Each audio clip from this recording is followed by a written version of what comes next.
Over the years, we've tried to bring you closer than ever to the animals here in the park. And today we're trying something a little bit different. Yes, we've invited a top cameraman who's worked on some of the BBC's greatest wildlife shows, including Planet Earth, to see what he can get with his very specialist equipment. Now, getting a killer shot of these guys, the lemurs, isn't that difficult. Even Kate and I could do that. But today we're going to find out how he gets on with some of the fastest feeders on the planet. I think I might swap my Labrador for one of these. Seriously, or I'll just paint her tail. Oh. We're bringing you the latest goings-on from the park for our spring specials. Coming up today... It's the annual weigh-in for these mighty giants. But how do you weigh a rhino? I don't think he's too happy about having his weight taken today. We discover the lengths the keepers go to when they step in to raise the animal orphans. This isn't just a 9-to-5 job being a zookeeper, that's for sure. And the vital TB testing continues across the park. But what will be the outcome? Obviously, we're hoping for a clear result and that TB is not an issue. That's the hope.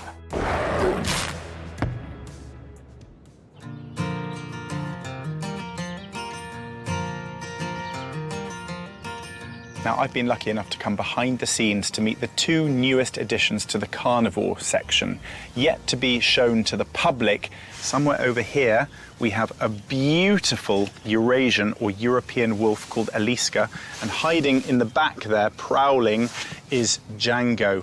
Now, tell me a little bit about these guys. They're obviously from Europe and Asia. How do they differ from the timber wolves that you've already got here? So these guys are a little bit more tawny in colour than the Canadian wolves. The males tend to be sometimes a little bit larger. Is there any specific reason that the male is hiding in the back there? Have they already got unique character traits? Yeah, they've both got their own characters. Soon after she arrived with us, it quickly became clear that she's the more confident character out of the two. She'll investigate things new first, and once he's seen her safely encounter with something, he might come in after. So she's actually the braver one of the two. John, are you hoping that these become a pair and actually mate and you have young cubs here? Well, the plan is that these two effectively become our new pack of wolves we have here.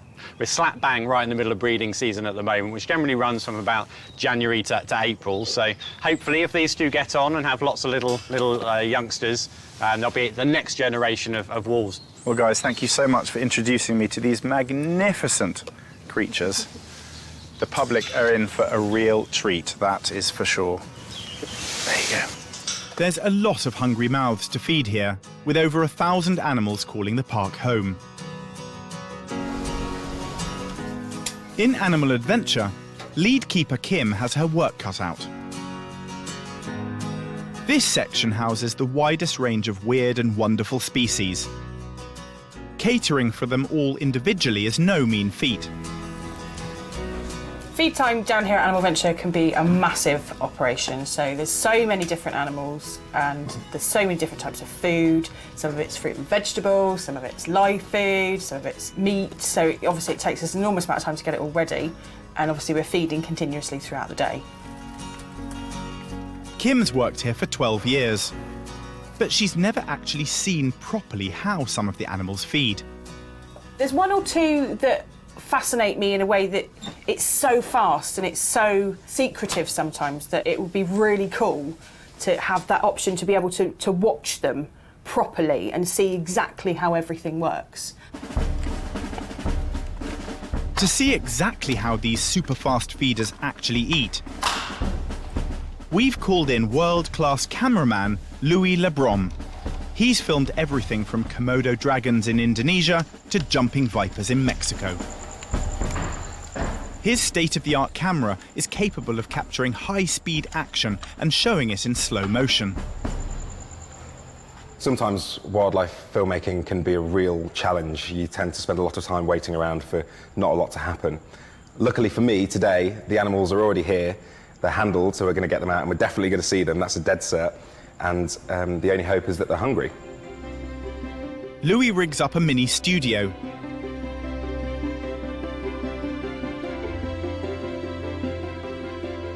Then it's lights, camera, action!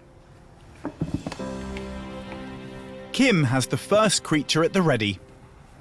Oh, I've got a massive phobia of frogs. Oh, well, this is a toad. This is Michael. And Michael is a cane toad. Yeah. If you could just... He's very cool. Would be great. Ooh. Cane toads prefer their food on the move. They press their tongues to the roof of their mouth to release a sticky substance, then flick it out to trap their prey. A flick of the tongue lasts milliseconds, so their prey would never see it coming. But Louis's camera is capable of showing the action 60 times slower than real life, so we'll see every detail. Oh, dude, come on. Michael just needs to catch his runaway dinner.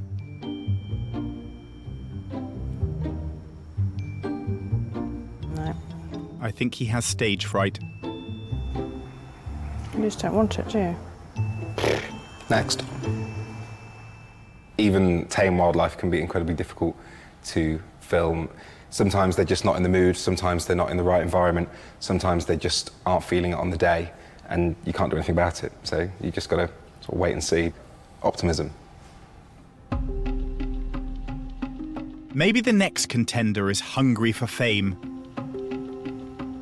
This blue-winged praying mantis will stalk its prey and grab it with its strong front legs.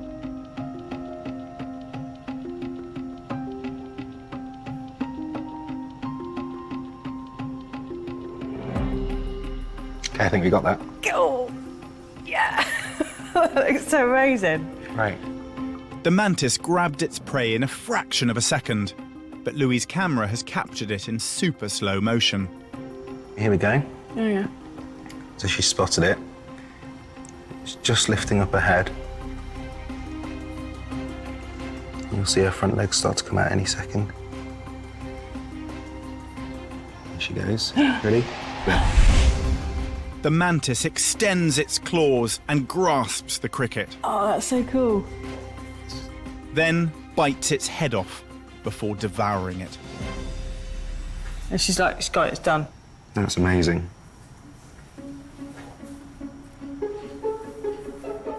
Last to go under the spotlight is Bullseye, the chameleon.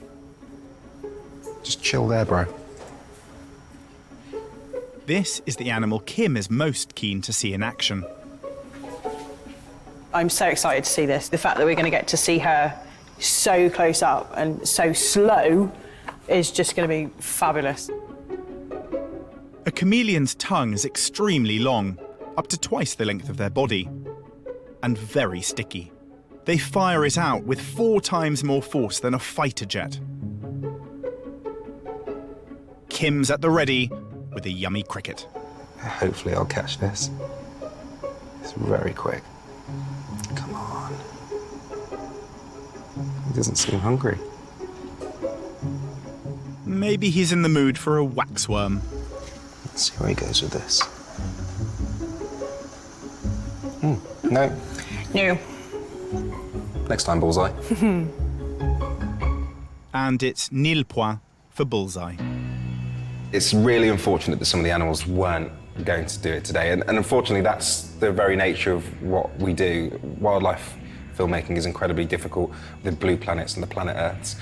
So much time is invested in it because you never can be too sure whether or not the wildlife's going to do what you want it to do. Sometimes it does, sometimes it doesn't. But unfortunately, today just wasn't our day. Louis is determined to get Kim the chameleon footage she's after. So he'll be back to give it one more try. We'll be showing you the results later on. The first animals to be introduced here 50 years ago were the park's iconic lions. The original group was made up of mostly young males. Nowadays, the females outnumber the males. In the wild, it's these hard-working lionesses who do the hunting. And the keepers are always coming up with ways to keep those hunting instincts primed. The latest scheme is to pit them against one another in a game of tug-of-war. Jean's joining keepers John and Caleb as they prepare to put it to the test for the first time. So we've got a a long length of rope that weaves between the big loop we've got on the top of this pole, and then we're going to have a grabbing device that they can kill basically on both sides. And you're hoping to get a battle. Yeah. I suppose this is going to test all their natural instincts, because with lions we know that they like anything new, anything fun, they like to explore, and they're actually watching us over there, so they know that something's going on. And we've also got lion log cam down here to get some great close-up shots. I'm excited about this. Let's get in the car. Let's go. Let's do it. They're on their way. Oh, and here they come. They're on their way. They're taking their time, having a sniff around, you know, just exploring this new toy that's been left out for them. They're just sniffing log cam. Yeah, someone's getting high up there. That's great, isn't it? Yeah, Pepper likes to jump up and pull on things.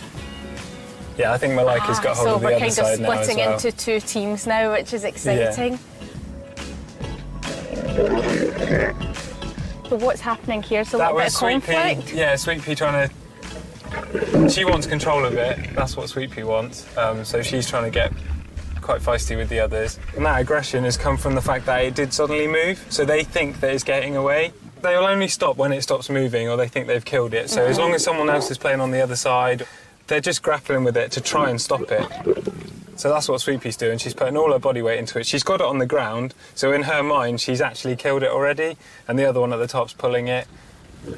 They're starting to work together, those two on the left-hand side. So one of them's got the bulk of the weight on the ground and pulling the slack up, and then the other one's trying to gain him a bit of an advantage, pulling down. So they would work together in the wild, so if one of them sort of can control the weight, then the other ones start to help pull them down as well. They can hold them there for quite some time, can't they? Yeah, they have been known to hold on to buffaloes and things for anything up to an hour to try and bring them down.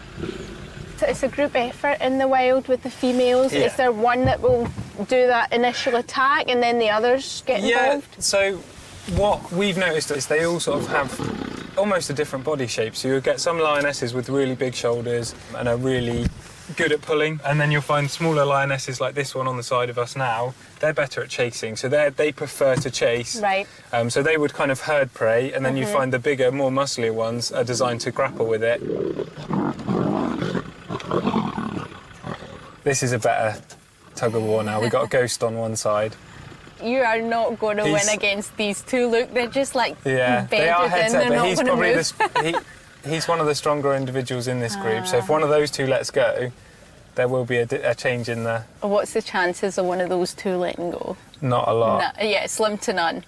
But you can see they've been, they're just holding it. Sweet Pea's now having a rest, but she's holding it between her paws. Yeah. So. She is not letting that prey go. No. The tug of war has been a huge success, and it's been great to see the power of the pride up close.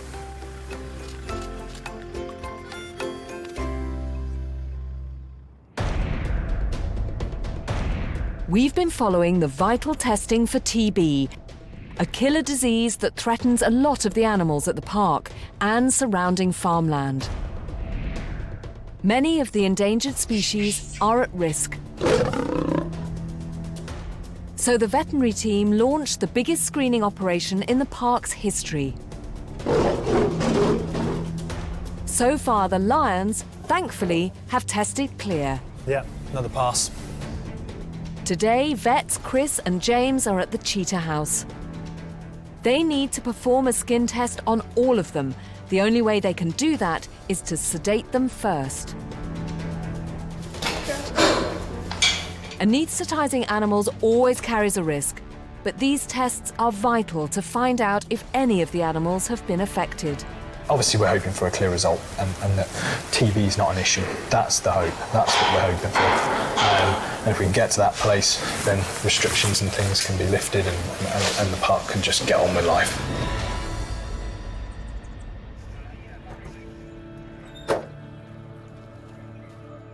The cheetahs are in the clear. The last of the carnivores to undergo testing are the park's 3 tigers. They first arrived 10 years ago. They were just a year old and sisters from the same litter, named Sundari, Svetli and Shauri. Legendary tiger keeper Bob Trollope was put in charge of their care. It's really enjoyable to have young tigers again. We're seeing things now that we haven't seen for years, you know, like a lot more playfulness, climbing up trees, and, you know, it's great, and it means that they're happy. Bob was devoted to the tigers and loved introducing them to new things. I spent a great day with him building their first paddling pool. That is such a lovely sight, isn't it? But you can see how well they get on together. Yeah. You know, they are playful, but they don't mind each other's company. No. Being a solitary animal, you'd expect them to sort of have their own sort of area. But as you can see, these lot sort of enjoy their own company as well as the others. Very sadly, Bob passed away in 2014. He's much missed, but the way the keepers care for the big cats today is largely due to his legacy.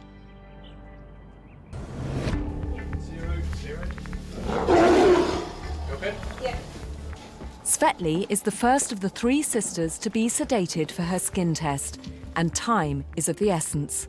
We darted over 20 minutes ago. We've probably got 20 minutes or so before we need really to be away from the tiger. We're going to start waking up. Go. She's put in her pen for the anaesthetic to wear off. But moments later, Svetli starts convulsing.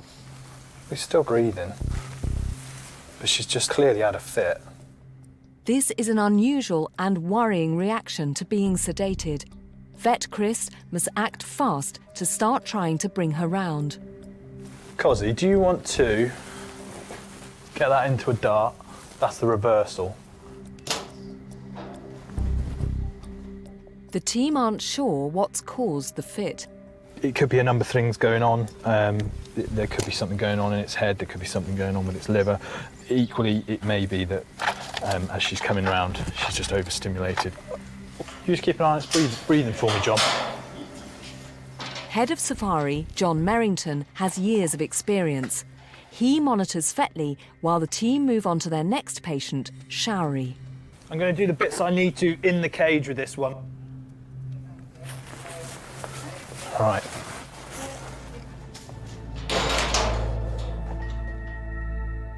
Svetli should be starting to come round now.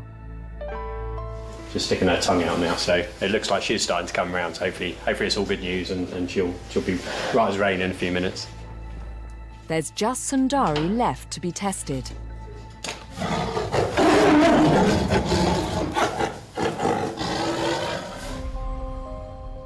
But then, Svetli's convulsions start again. Chris can't examine her without giving her more sedative, but that could trigger further fits. There's absolutely nothing we can do. We're not going to go back in with a fitting tiger, so the risks are too high. You can't, by the time they're waking up, you'd be crazy. And to be honest, I just wouldn't let anyone do it. Full stop. To help keep her calm, Chris is trying to keep her eyes covered. We're just having real issues with her. She's coming around, and it seems to be the stimulation of looking to get up that is bringing on this fitting. The team make the house as dark as possible. Absence of stimuli hopefully will help her recover that little bit smoother. So we're just giving as much peace as quiet as we can, so hopefully it's better for her. Chris performs Sundari's test by torchlight. Lovely. Everybody out. The team won't leave until all 3 cats are up and awake. But they're still very concerned about Svetli. All they can do for her is wait and watch.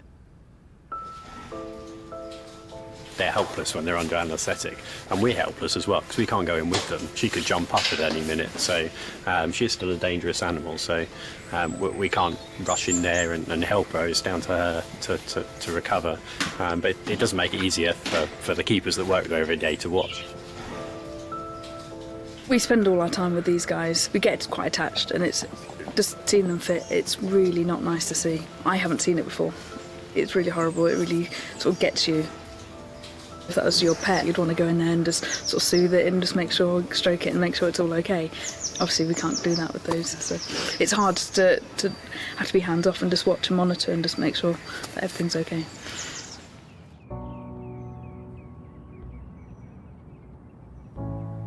But then, the unthinkable happens. Svetli's just passed away, I'm afraid, which we're all really sad about.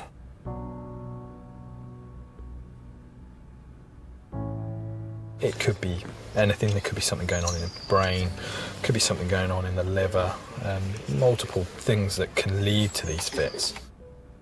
And I think, unfortunately, we're dealing with an older animal, and with these sedations, there's nothing risk-free, and it's just such a shame that we've got, this endemic disease in the area that we're having to risk these animals for to try and get on top of it. We'll do some tests and stuff on her now and investigate fully, see if we can find exactly what the root cause of the fits were, and at least get an answer.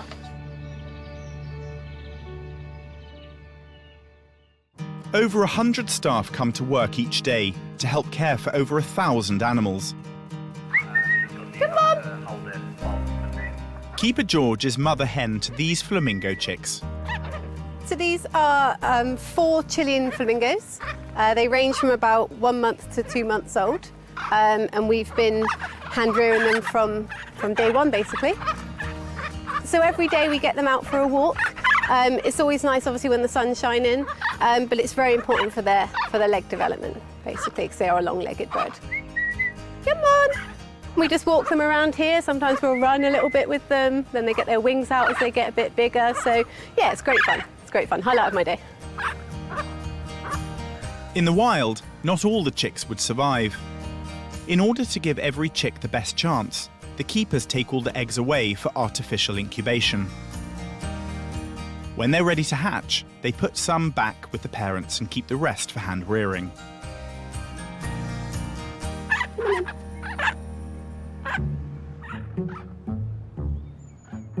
These chicks really do see George as their mummy.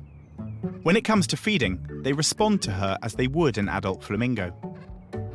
You'll see that he's looking up as he's being fed, and that's completely normal. So they'll beg from their parents. This is how they'll get fed from them.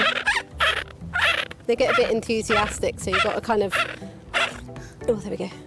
These youngsters need feeding around the clock.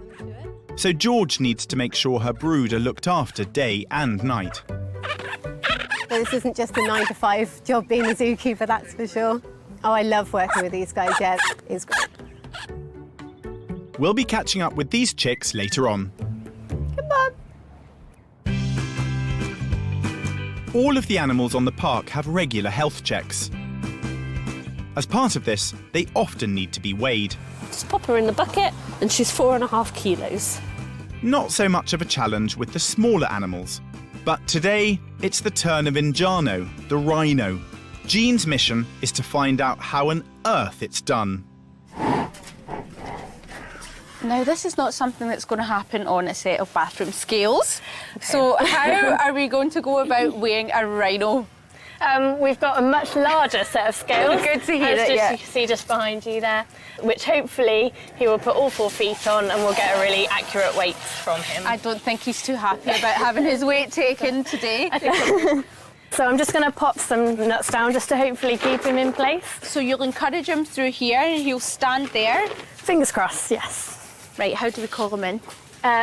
If you want to do it, if you just pull that bit down there and then pull the handle and the door should slide. Come on in and down, is it? He's quite impatient because he's ready to go. Come on in, pop on the scale there. Good, Rhino, there we go. Right, so we've got him on here.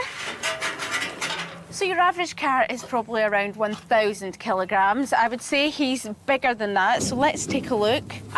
1,970. That's almost the size of 2 family cars. He's a big boy. He certainly is, yes.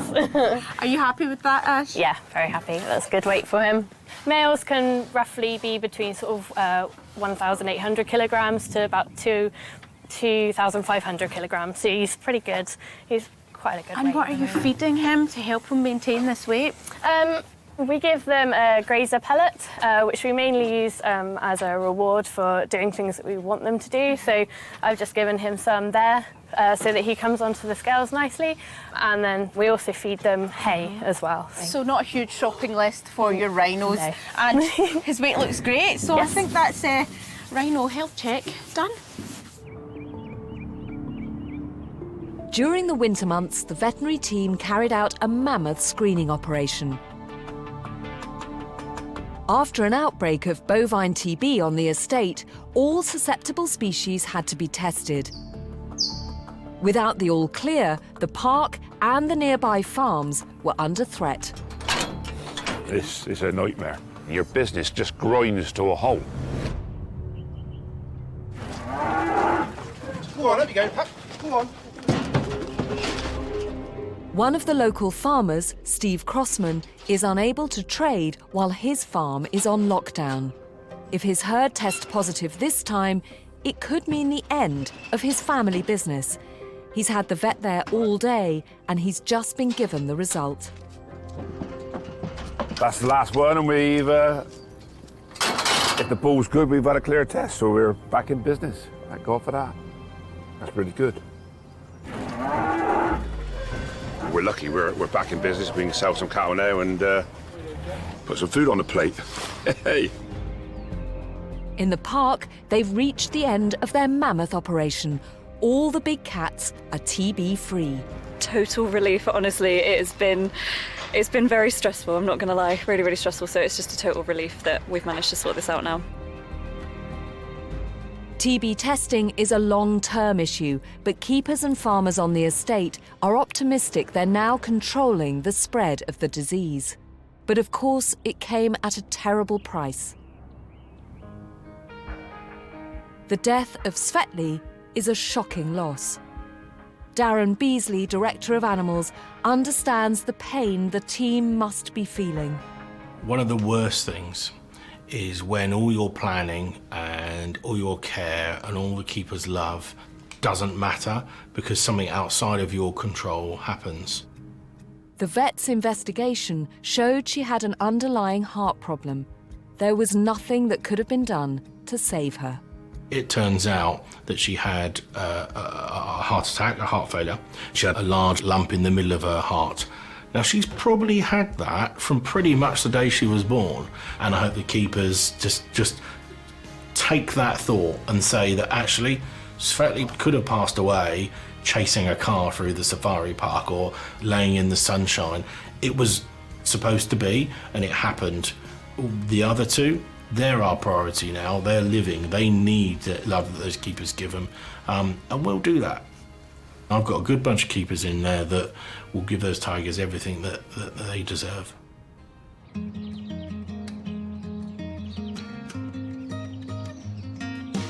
3 months have passed since Svetli died. I've gone to meet my old friend and keeper Ian Turner to find out how the remaining tigers are getting on without their sister. Yeah, can you let tigers out, please? I love this moment. Where are they? Right. Here they come. Oh, yeah. Oh, they are. Look at them. Straight towards us, look. Oh, my goodness. Ian, they're looking so well. Yeah, no, they are. They look fantastic. I was slightly worried because of the sad loss of Svetli. Yeah. And I don't know, having not seen them for a while, I did wonder whether they were going to be looking a little bit decrepit. But they're not at all. No, they're absolutely looking fine. not at all. They look amazing. Absolutely amazing. I mean, Svetli obviously must have hit everybody incredibly hard. And out of the blue. Yes. Out of the blue, yeah. Yeah. Have you noticed any sort of effect on them not having Svetli around? They've had a little bit more grumpiness between the two sisters, more than normal. Yeah. Other than that, they've played around and been as normal, yeah. Yeah. I mean, I suppose because tigers, by nature, are fairly solitary creatures anyway, aren't they? That's so right. they're coping pretty well. Yeah, they're fine and they're wandering around in the paddock at the moment and everything. How about the team? How are the team coping? Because everyone must have been devastated when Svetli went. It was a major shock, and You know, obviously, it's like, without being funny, it's like losing a member of the family. When you've Well, looked after yeah. somebody for 10 and 11 years, fed them breakfast and anything looked after them, it's always a big shock. Yeah. And it wasn't that. I suppose I can't help thinking anyway of lovely Bob Trollope, also not with us anymore, and who was so instrumental, well, in this whole section of the park, but particularly with the big cats, particularly with the tigers. Is he much missed? Oh, tremendously. And this sort of thing always brings it back. Yeah. You know. Yeah. And what about the future now? I think the future plan is to bring in new tigers. Right.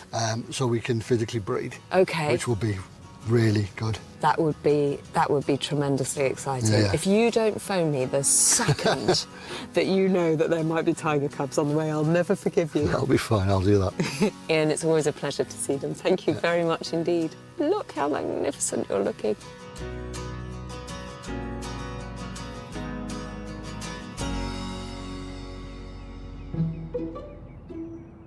Earlier, we were with animal adventure keeper Kim and top cameraman Louis.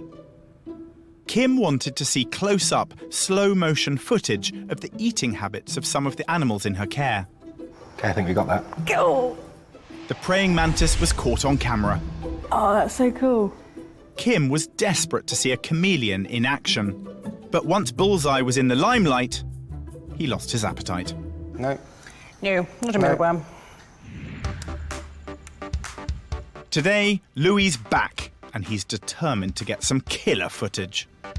So another thing which has really changed about the set that we've got here, we've still got the camera, we've still got the lights. I just think we got unlucky with the animals that we had last time, so I'm really excited to be back, and I can't wait to just bank those shots and finally go home with a smile on my face. Kim has selected a chameleon she reckons will give them a winning performance. Obviously last time it didn't work as well as we'd hoped it to. We didn't get exactly the right amount of footage and the feeding behaviours that we wanted. So hopefully, she's just poking into shot herself now. This little lady is going to do the job.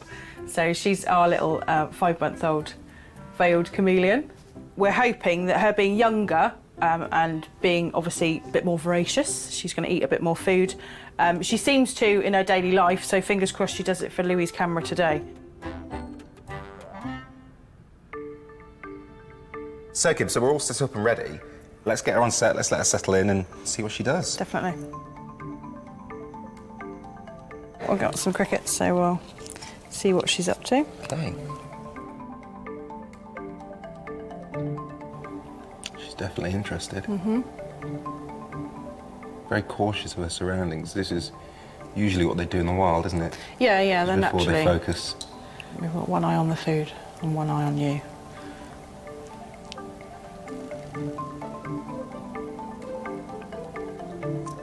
So her mouth's open and she keeps extending her tongue, but no strike just yet. And the cricket's escaped. Yep. Oh, she's... No, she's decided she's not going to go for that one. Here we go. You see, she's just getting ready. Cool. You got it? You got it. Excellent. Fabulous. Well done. So what we're going to do is just going to have a look back at that, because I just want to make sure that I got it for good measure, because I'd hate to leave and not have the footage. No, exactly. OK, so here we go. We can have a look through what we've just shot. Cool. Let's get to the good stuff. If you notice, if you're looking at her eyes, look, they haven't moved. She's continuously watching. She's not looking around with her eyes anymore. She's just locked in and she's moving her head into position, which is... making sure that it's the direction it's going to go. She's incredibly patient. Here we go. So tongue's a bit further out. It's amazing how just that tongue rolls like ever so slightly further each time, but she's not going to waste her energy going for a full strike. She's going to wait and wait until the perfect moment. Yeah, which is looking like it's now. There we go. Wow. Wow, look at that. Amazing. See, and this bit that you can see going back into the mouth there, that's all muscle. So that's the bit that will grab on and grasp the food properly. And when it actually grabs on, it's quite it's incredibly sticky, isn't it? Yeah. So as it grabs, it then clamps and rolls back into itself. Yeah. People expect, obviously, the same as you would see on a cartoon, that it rolls back in, but that's completely wrong. A chameleon's tongue is propelled with incredible force. In car terms, it's the equivalent of going 0 to 60 in 1/100th of a second. So that's very cool. Oh, we got it. Yeah. Amazing. Happy. And it's a wrap. What an amazing thing to film. I'm just super happy and almost quite sad to see her go. Oh, you can always come back and say hello again.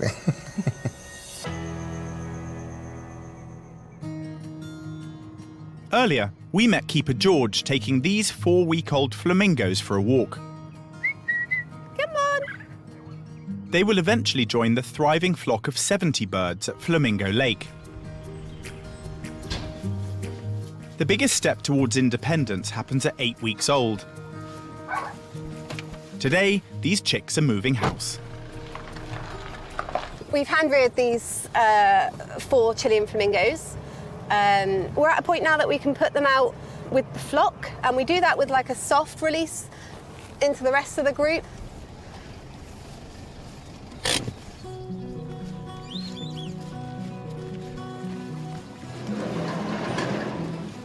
Flamingos don't respond well to change, so George keeps the process deliberately slow. The chicks will spend 2 weeks getting used to this house. Then, when they feel secure, the doors are unlocked and they can join their fellow flamingos in the lake outside. But this door is key to the process of familiarization. It means that from here, they get a bird's eye view of the rest of the flock. Okay, so I'm just going to pull this one across for the day. So here they can see the other group that are just behind you. And yeah, so they can see what they're going out into, basically.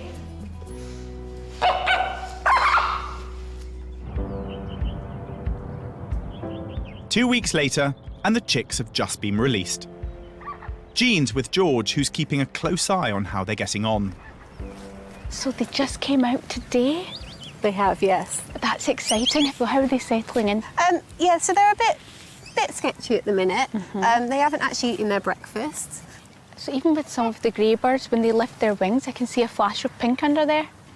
Yeah, so they actually start getting pink plumage come through within a couple of months. And yeah, it'll start developing under their wings. The last to go is kind of on their head, so you can even see like the previous year's babies because they're still a little bit grey on top. When will they turn pink? It takes a good 2 years to fully develop their pink plumage. And I'm watching their behaviours from here. They kind of all walk together in one direction, and is that something the chicks will start learning to copy what the other birds do? Yes, definitely. The drive for them to be part of the flock is really strong. It's like a natural instinct. Exactly, yeah. Exactly. So they'll look for other birds and they feel safe in numbers.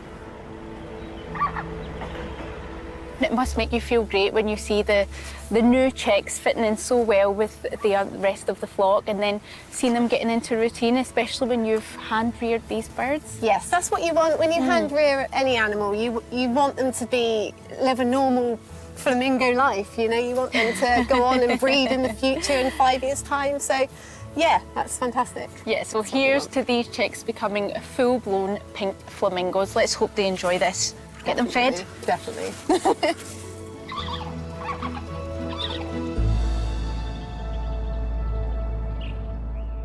As any parent will know, it's not always easy putting your kids to bed. And this evening is no different because I've joined David up at the lemur enclosure and it doesn't look like they're that keen to go inside. We've got 1 or 2 hanging around, but the first thing I want to know is about the weather. Now, Madagascar's down near Africa. It's a lot warmer than we have down here. Is it fair to say, David, these are fair weather creatures? Yes, these guys definitely do prefer sunshine and warmth. They are primates, so like us, they don't do well with rain, not a big fan of it. And is it fair to say, though, that they have adapted pretty well, these guys, to the British weather? I would say so, yeah. They do tend to spend a lot more of their time outside nowadays than when they first came. Well, despite the overcast skies today, it doesn't look like they're that keen to go to bed. Good luck. Thanks, Ben. In the meantime, here's what's coming up on the next Animal Park.